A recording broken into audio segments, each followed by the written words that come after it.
Come and fly away with me. Come and fly away with me. Come and fly away with me. Come and fly away with me.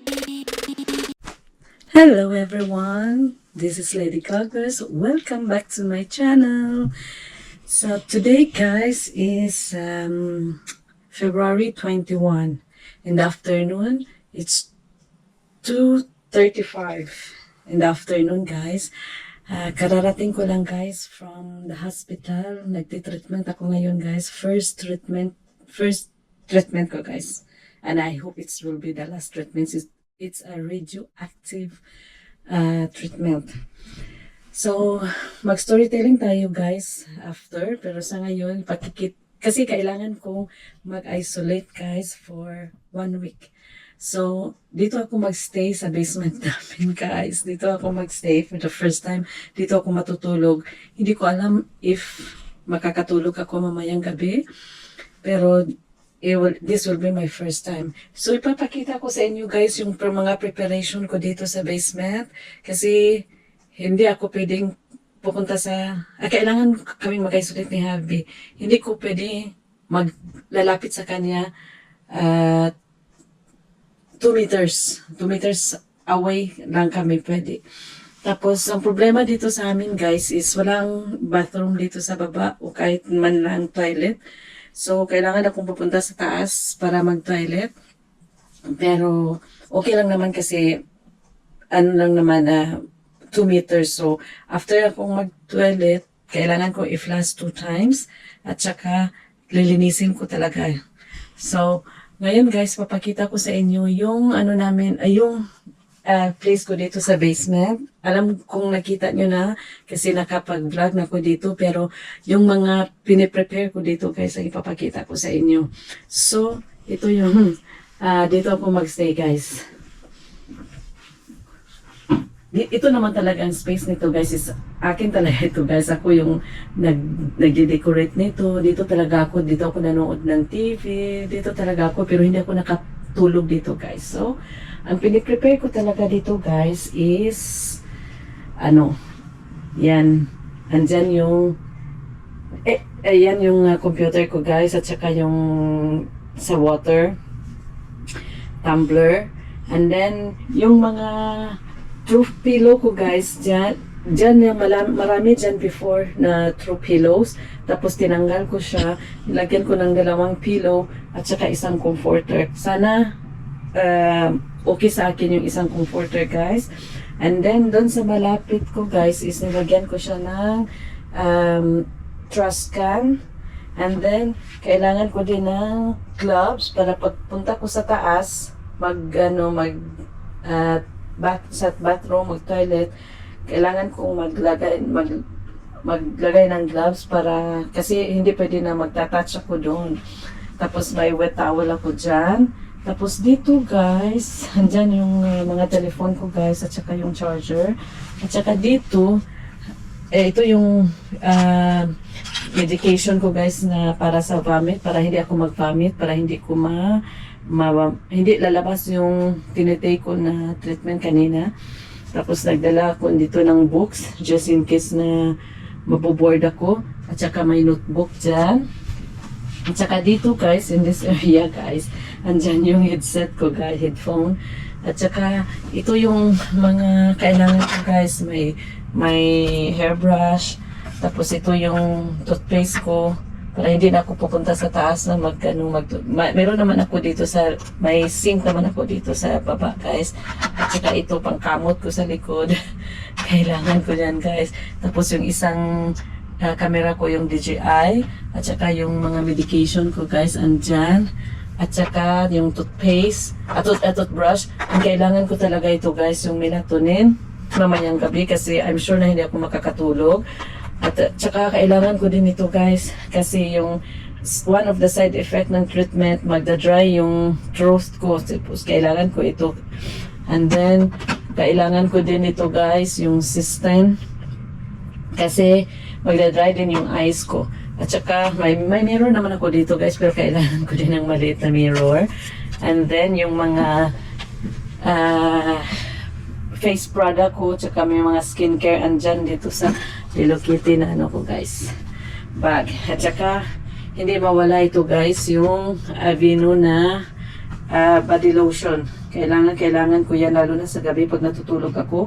Hindi pwede na dry yung feet ko guys, tsaka yung hair iron just in case. And then dito guys, may laxative dito guys, powder. Kasi kailangan ko daw mag-poop once a day. Kasi para daw ma-eliminate yung radioactive. And then, pag everyday kasi naman ako nagpo-poop guys, pero kasi sinastop ko yung coffee.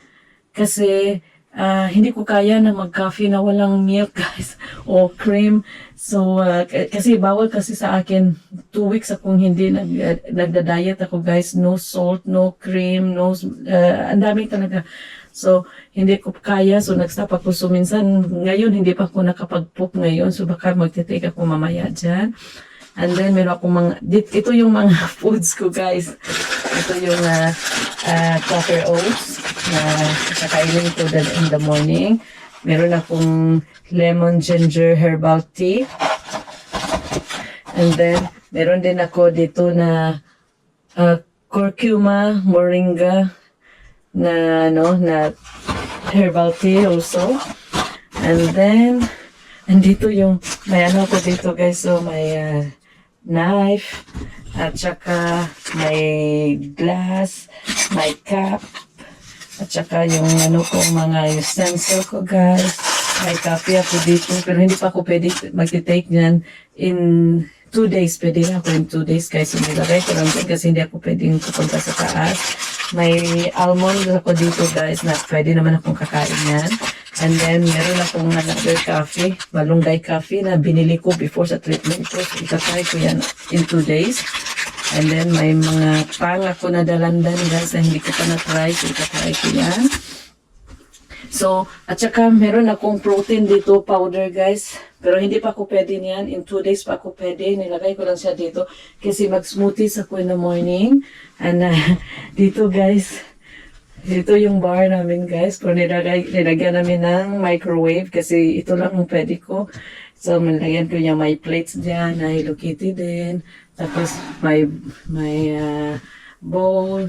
At saka dito guys, wala yan dito guys. Nilagay lang namin dyan para sa blender ko, water boiler, kettle. And then ito guys, Tupperware yan guys na pwede ka magsaing ng rice in the microwave.